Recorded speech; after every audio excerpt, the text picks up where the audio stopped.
Buletin pagi 10 Januari bersama saya Muhammad Syafiq Adnan. Tajuk utama pagi ini. Dua kanak-kanak mangsa tetap selamat dikebumikan malam tadi.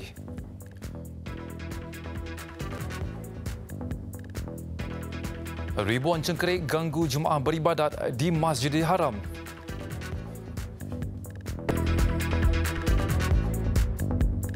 Assalamualaikum dan salam sejahtera. Kita terus ke paparan utama buletin pagi ini. Mangsa kes tetap Nurul Hanim Idris 5 tahun dan adiknya Muhammad Hafiz Idris 1 tahun selamat dikebumikan di Tanah Perkuburan Islam Masjid Abdul Rahman Putra Al-Haj di Yan Kedah. Jenazah dua beradik berkenaan dikebumikan jam 7.20 malam tadi dalam satu liang lahat. Terdahulu jenazah dua beradik itu tiba di rumah keluarga di Kampung Kuala Sungai Yana pada jam 6.30 petang. Setengah jam kemudian, jenazah dibawa ke Masjid Abdul Rahman Putra Al-Haj untuk disembayangkan.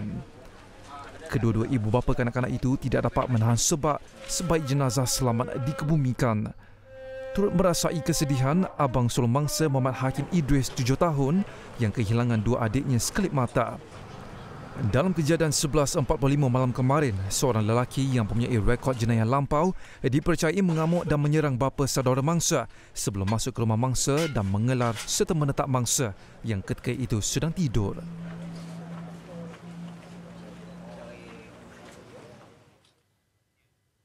Ahli Majlis Daerah Pontian Muhammad Kamarul Arifin Haris meletak jawatan selepas dikecam pelbagai pihak susulan tindakannya memuat naik kecaman melalui media sosial terhadap Tunku Mahkota Johor Tunku Ismail Sultan Ibrahim berhubung status pelaku kop baru-baru ini. Esko Kerajaan Negeri yang juga Setiausaha DAP Johor Tan Hong Ping berkata, Kamarul Arifin yang juga pegawai khas kepada Adun Pekan Nas Yo Tun Siong menyerahkan surat letak jawatan semalam. Semalam dia letak jawatan. Oh, dia letak jawatan semalam? Dia letak jawatan semalam. So, isu ni kira selesai lah.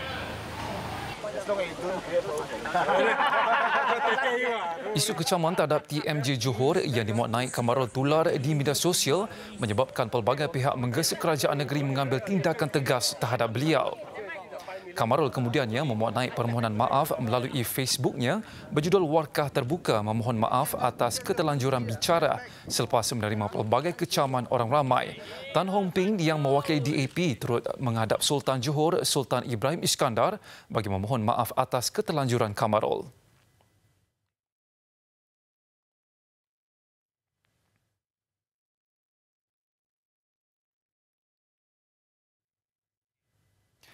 Kerajaan Negeri Kelantan bimbang dengan tindakan kerajaan Thailand yang meluluskan penggunaan produk ganja bagi tujuan perubatan akan meningkatkan penggunaan dadah jenis itu di Kelantan.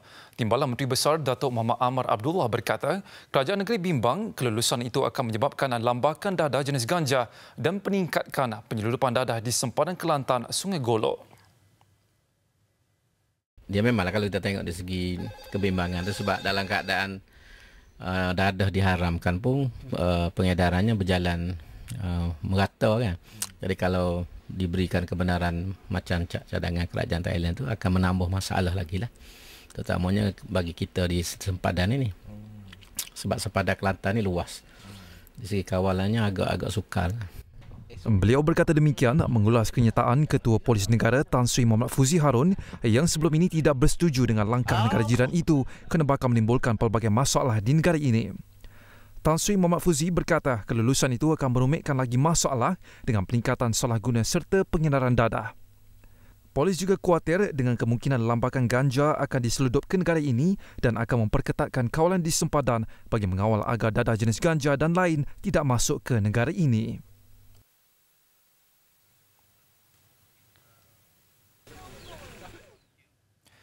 Kementerian Kesihatan tetap dengan pendirian untuk menguatkuasakan larangan merokok meskipun mendapat bantahan serta kritikan daripada perokok. Malah Menteri Kesihatan Datuk Seri Dr. Zulkifli Ahmad berkata pihaknya mendapat sokongan dan penibatan Jabatan Peguam Negara serta Parka Perundangan bagi menghadapi permohonan semakan kehakiman yang difalkan oleh perokok tegar.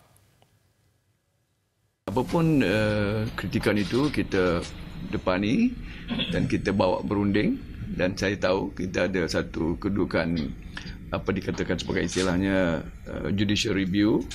Saya pun telah mendapat engagement ataupun peguam negara dan juga beberapa legal minds yang terus menghubungi saya untuk membantu kami di KKM dan membantu saya sebagai menteri, and they are all for to defend and to make sure that I do not relent on this. Saya tidak akan berganjak dan berpatah balik. 31 Disember tahun lalu, 7 individu memfailkan permohonan kebenaran untuk semakan kehakiman bagi mencabar keputusan Kementerian Kesihatan menguatkuasakan larangan merokok di semua premis makan.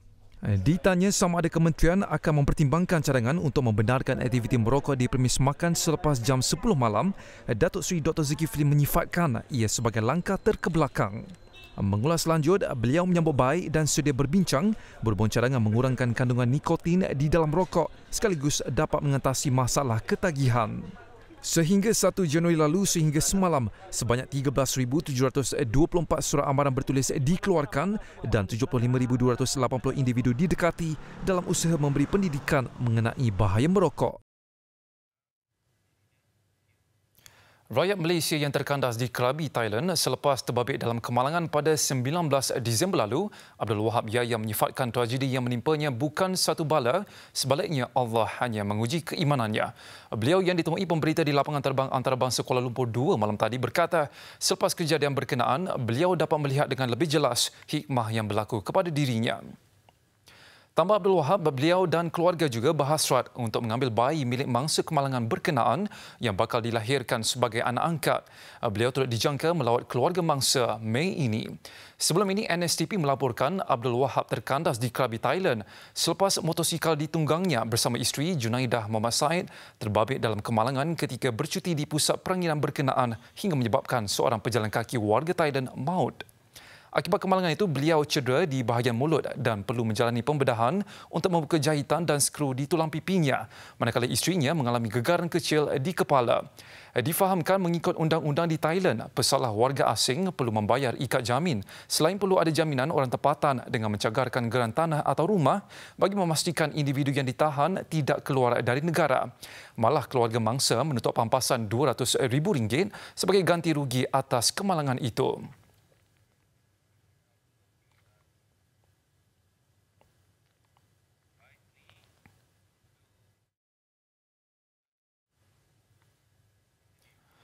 Pilihan raya kecil Cameron Highlands akan dijadikan kayu pengukur penerimaan rakyat terhadap Barisan Nasional. Timbalan Presiden yang menjalankan tugas Presiden, Datuk Seri Mohamad Hassan berkata, situasi kini berbeza dan kerusi berkenaan perlu dipertahankan sekaligus memperlihatkan keberkesanan perkhidmatan BN terhadap masyarakat setempat. Barisan Nasional, pucuk pimpinan Barisan Nasional telah pun bermesyuarat dan juga berbincang untuk memilih calon yang sesuai untuk mewakili Barisan Nasional. Kerana pilihan raya kecil Cameron Highlands ini amat penting. Dia akan menjadi sebagai benchmark untuk sejauh mana keberkesanan kita dan juga kita nak lihat sejauh mana Barisan Nasional masih lagi berada dalam hati rakyat, terutamanya di kawasan Cameron Highlands yang merupakan kerusi yang perlu kita pertahankan. Dan juga mesyuarat pertama lah. Beliau berkata demikian pada sesi sidang media selepas mempengerusikan mesyuarat Majlis Tertinggi UMNO di Menara Dato' On PWTC di Ibu Negara malam tadi. Mesyuarat berkenaan turut menetapkan tarikh-tarikh penting bagi mesyuarat cawangan dan bahagian selain membincangkan gerak kerja dan strategi parti dalam menghadapi pilihan raya umum ke-15 kelak. 5-6 kali si borang pun borang tak ke mana pergi. Kadang sampai 4 tahun tak dapat jadi ahli. Banyak kedengaran. Masih dengan pilihan raya kecil Parlimen Cameron Highlands, tiada jawapan muktamad mengenai desas-desus mengatakan Barisan Nasional bakal meletakkan calon daripada kalangan masyarakat orang asli. Menurut Menteri Besar Pahang, Datuk Seri Wan Rosdi Wan Ismail, individu yang dipilih sebagai calon itu adalah seorang yang berkelayakan dan akan menggembirakan semua. Datuk Seri nak tanya sikit tadi dalam ucapan Datuk Seri tadi ada cakap calon PRK Cameron Highlands nanti akan menggembirakan masyarakat Melayu dan orang asli. Yalah, calon boleh menang, kita akan pilih calon boleh menang. Datuk Seri Wan Rosdi berkata demikian selepas menyampaikan bantuan awal persekolahan bagi murid di kawasan Don Jelai. Yayasan Pahang memperuntukkan RM3.6 juta bagi lebih 24,000 pelajar di seluruh negeri itu tahun ini. Kita beralih ke perkembangan politik di Sarawak. Burung kenyalang yang menjadi kebanggaan rakyat negeri itu dipilih sebagai logo rasmi gabungan Parti Sarawak GPS. Ketua Menteri Dato' Abang Johari Tun Openg berkata, logo berkenaan yang menampilkan 3 warna berbeza iaitu merah, hitam dan putih melambangkan tekad dan komitmen gabungan berkenaan untuk memperjuangkan kepentingan negeri itu. Kita akan mempertahankannya mengikut lunas-lunas demokrasi dan juga kita akan memberi keadilan kepada semua masyarakat yang berbilang kaum, berbilang agama di bumi kenyalang yang bertuah ini.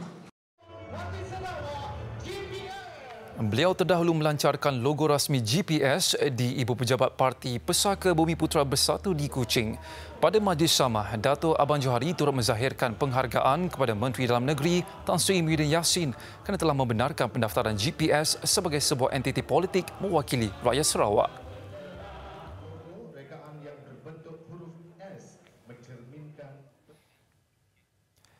Kes demam denggi di Melaka membimbangkan apabila mencatatkan peningkatan lebih 100% dalam tempoh 8 hari bermula 1 Januari lalu hingga semalam.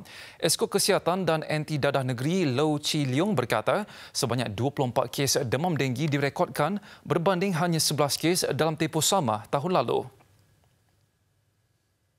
Bagi pihak penduduk, saya juga menyuruhlah kepada semua pihak kena menjaga kebersihan rumah ke atau kawasan persekitaran perumahan. Kita perlu ambil inisiatif. Jangan ambil ini sikap acuh tak acuh ni yang melibatkan ni kebersihan awam ni amat penting. Dan pihak kerajaan kita itu Jabatan Kesihatan Negeri akan ambil beberapa langkah yang tegas termasuk pemeriksaan dan kerja pantau. Dan bagi mereka yang masih tidak menjaga kebersihan sehingga pembiakan jentik-jentik berlaku, kita akan ambil tindakan tegas seperti notis saman kompaun kepada mereka. Daerah Melaka Tengah mencatatkan kes demam denggi tertinggi iaitu 17 kes manakala 5 lagi di Jasin dan 2 di Alor Gajah. Sepanjang tahun lalu, sebanyak 722 kes demam denggi dengan sifar kematian direkodkan di Melaka. Setakat ini, 2 kawasan dikategorikan hitam iaitu Pangsapuri Taman Tasik Utama Air Keruh dan Taman Seri Hilir Jasin.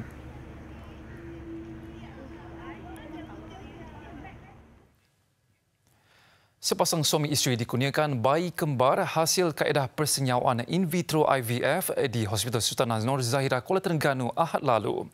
Kelahiran sepasang bayi kembar itu melakar sejarah buat warga unit perawatan reproduktif hospital berkenaan apabila menjadi bayi ke-100 dilahirkan menerusi kaedah IVF.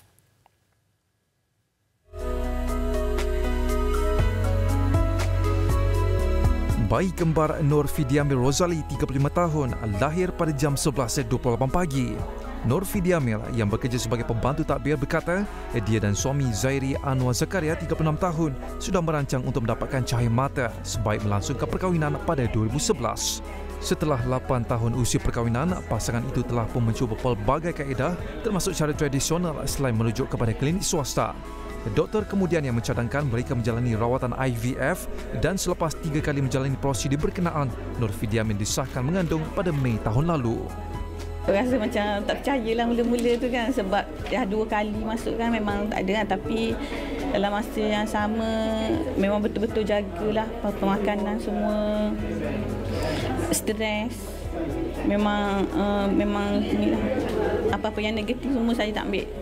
Pengarah Kesihatan Negeri Terengganu Dr. Muhammad Yusof berkata, kira-kira 1/7 daripada pasangan suami isteri di zona Pantai Timur yang mendapatkan rawatan menerusi kaedah IVF berjaya melahirkan zuriat. Setakat ini, 700 pasangan telah menjalani proses IVF dengan 101 kelahiran berjaya dicatatkan di hospital berkenaan sejak November 2009.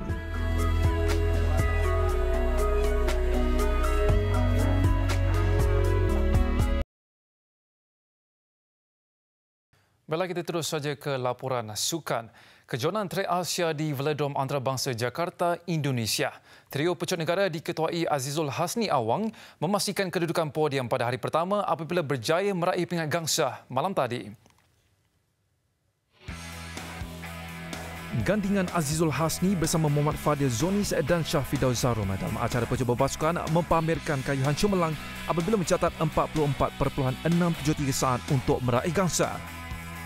Mereka mengenapikan lawan dari Kazakhstan diketuai Pavel Volchev, Maxim Nalyotov dan Sergei Ponomaryov yang mencatat masa 45.472 saat dalam penentuan tempat ketiga. Emas menjadi milik pasukan Jepun manakala pingat perak diraih China.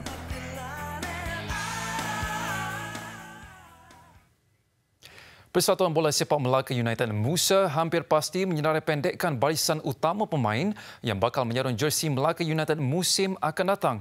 Ia susulan aksi memberangsangkan pada perlawanan persahabatan yang menyaksikan tuan rumah berjaya menundukkan kelab dari Singapura, Warriors FC 5-1 malam tadi. Timbalan Presiden Musa, Datuk Muhammad Yusof Mahadi memaklumkan kemasukan dua pemain import baru yang sedang diuji, Anselmo Casagrande dan Luka Milanovic, dilihat berjaya memberi impak di bahagian serangan pasukan itu. Setakat ini saya boleh katakan sangat jurulatih Coach Daniel sangat berpuas hati dengan jurulatih ini. Saya ingat dalam waktu sekarang pun kita dah terlalu dekat dengan ini. Kalau kita balik Vietnam besok pun dah ini mana nak cari lagi, tapi saya ingat atas persembahan yang ditunjukkan pada dasarnya saya ingat mereka semua dah boleh dikekalkan dalam pasukan. Dalam perlawanan persahabatan pramusim ketiga di Stadium Hanjebat, Melaka malam tadi, Melaka United berpesta gol menewaskan kelab dari Singapura, Warriors FC 5-1. Bekas penyerang Velcro FC musim lalu, Anselmo Casagrande menjadi wira pasukan apabila menjaringkan 2 gol pada minit ke-15 dan 34. 3 lagi gol masing-masing dijaringkan Devon Raj pada minit ke-27, Nur Syamsul Abdul Ghani pada minit ke-53 dan seorang lagi pemain import baru dari Serbia, Luka Milanovic pada minit ke-39. Gol sagu hati kelab Warriors hasil jaringan Sahul Suhaimi pada minit ke-83. Bagi pengendali Melaka United, Zainal Abidin Hassan, dia berpuas hati dengan persembahan mantap anak-anak buahnya malam tadi. Setiap posisi terutama di bahagian serangan yang sebelum ini tumpul berjaya diatasi menerusi gandingan Casagrande dan Luka. Hari ini memang kita nampak performan mereka walaupun baru 2-3 hari berlatih bersama. Memang ada kerahsiaannya di situ dan saya harap akan lebih memantapkan lagi. Skuad Hang Tuah bakal berlepas ke Vietnam selepas ini bagi mengharungi beberapa siri perlawanan persahabatan di negara itu. Pelantikan semula Tang Cheng Ho selaku Ketua Jurulatih Harimau Melaya jelas mendapat reaksi positif dari semua pemerhati bola sepak tempatan. Tidak terkecuali Dato' Ong Kim Sui juga gembira dengan perkabaran itu. Malah Ketua Jurulatih bawah 23 tahun negara berkenaan percaya rakan sejawatnya mampu memenuhi sasaran Indeks Prestasi Utama KPI yang ditetapkan Persatuan Bola Sepak Malaysia FAM. Saya percaya kita mampu mencapai KPI betul merealisasikan pasukan kita untuk layak ke Piala Asia, tetapi kita harus memberi sokongan penuh dengan jadual latihan, dengan program-program yang dikendaki oleh Tan Cheng Ho, di mana setiap jurulatih inginkan program yang cukup baik bagi memastikan persiapan kita ke kelayakan Piala Asia maupun Piala Dunia yang akan datang lebih teratur. FAM baru-baru ini mengumumkan pelantikan semula Cheng Ho sebagai Ketua Jurulatih Harimau Melaya dengan lanjutan kontrak selama 2 tahun. Bagaimanapun, harapan lebih tinggi diletakkan Badan Induk Kebangsaan itu terhadap Cheng Ho dengan bekas pengendali Kedah itu perlu memastikan skuad bola sepak senior negara layak ke pentas final Piala AFF 2020 dan layak ke saingan Piala Asia 2023. Apa yang pasti, sasaran untuk layak ke pentas final Piala AFF 2020 bukanlah satu misi yang mustahil, namun KPI layak ke saingan Piala Asia 2023 merupakan satu tugasan yang amat mencabar buat seorang jurulatih tempatan yang menyedari hakikat semasa jentera serangan negara masih belum di tahap yang memuaskan. Ya, dalam masa 2 tahun kita nampak yang setakat ini kita boleh nampak yang kita mempunyai barisan penyerang daripada pasukan bawah 23 terutamanya Akia, Safawi dan kita mempunyai Jeffrey dalam pasukan bawah 23 dan saya percaya mereka ini mampu menggalas tugas sebagai penyerang utama selepas ini, selepas era Safiz Ali, di mana kita harus memberi peluang pada mereka, dan dengan masa yang cukup,